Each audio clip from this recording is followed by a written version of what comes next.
Well, this is the kind of news that stops my whole day. So I just saw this, and I guess it's breaking because it happened today, this afternoon. Dan Didio is out as co-publisher of DC. Now, I've no idea what this could possibly mean, and I'll be honest, I feel bad because I don't think anyone should ever lose their job. But this is the guy that's responsible for bringing over Brian Michael Bendis to completely ruin DC. So I can't necessarily be too upset. Of course I can hope that he, lands on his feet and finds something else or whatnot, but I don't know. I like this is the kind of thing that it's sort of like, okay, what does it mean? Because I know it is, because Warner Brothers is owned by AT&T, who have already said that they don't have any sacred cows. So I, so it's sort of like, is it good news or is it possibly bad news? Because if AT&T doesn't have any sacred cows, that means they have no problems with the idea of shutting down DC. And, and I know because like, for me, it's always kind of been the understanding that a lot of these industries, Warner Brothers, Disney, that they don't care about the comics formatting because what they really purchased the comic book companies for was just the properties, and they don't see these characters as being part of comics. They see them as just IPs. So that's kind of the thing that scares me a little bit because you know is this is this a sign that they're looking to shut down DC Comics and maybe farm out if they decide that they want to keep putting out some of the comics? I don't know. I mean, I would love for them to put someone in place who knows what they're doing, who loves the property, who would be a great steward of the characters because I do believe that, DC, especially with the character lineup that they have, they could come back roaring like a lion.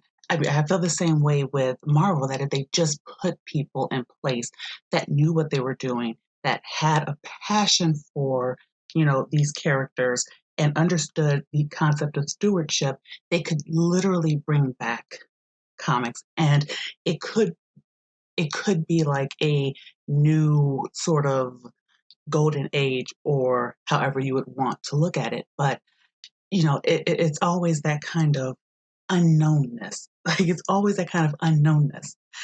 So yeah, this is the kind of thing that I, have like forever and a day of what I would like to talk about. But I do find it interesting because, especially because, you know, as I've kind of have rambled over a couple of videos, I've been thinking future, I've been thinking long term, I've been thinking, what about, what about the the tomorrows down the line kind of thing about entertainment, about reading, about comics and things like that. And this is like one of those things where it's sort of like it's an opportunity.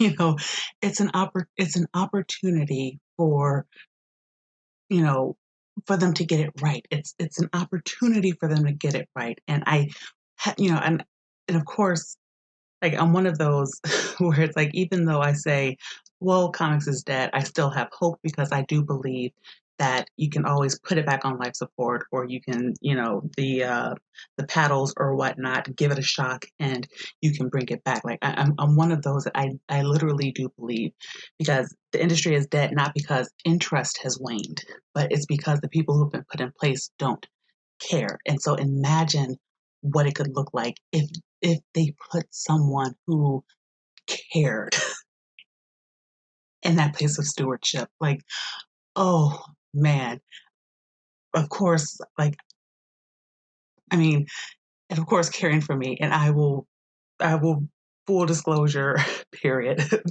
Caring for me would be to take Brian Michael Bendis off of anything and everything that has to do with Superman and putting Tomasi back in control of Superman. And you know what? I know they're talking about doing this 5G reboot, but you know what?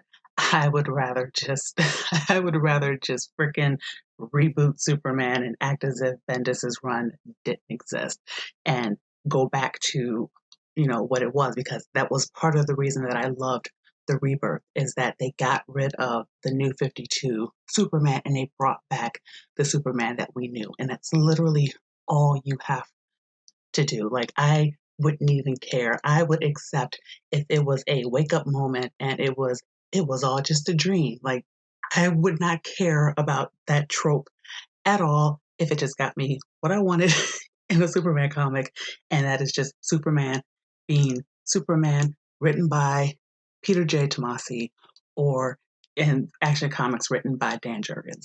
Like, I mean, oh, there's so much that could happen with DC, and I'm a little excited. I'm a little excited. I'm mostly concerned, but I'm a little bit excited because all of this right now just has to be based on speculation, because we don't know what AT&T is going to do, because it's really gonna depend on how they think or feel. And because Warner has already been shutting down things like Rooster Teeth and Drama Fever, and they've already been in the process of like consolidating things, it is very worrying. I'm a lot more worried than I am excited. I'm just excited because I can see the chance and opportunity that it could be successful if they actually cared about it, if they actually wanted, you know, to take this opportunity to do like Sonic the Hedgehog movie did, and listen to the customers, listen to the people who actually go in and say, "Hey, I spend my money on this." So, yeah, that's pretty much this video. Like I said, it just kind of like stopped me in my day as soon as I saw the news of it. So I'm just putting that video out there. And it- like, this is probably something that I'm going to want to keep my eyes on, because it's DC and because I actually care about what happens to DC Comics. And I mean, I care about what happens to Marvel too, but I really care about what happens to DC Comics because I'm more of a DC Comics fan than I am a Marvel fan. But I'm let's just see what happens. Like, let's just see what happens. And yeah, that's it for this. If you like this, click the like button, click the subscribe button, do the bell stuff for notifications, share this, do all of that. If you are a DC fan like me, feel weird, feel excited and worried at the same time, because who knows what's going to happen. Anyway, see you on the next video. Bye.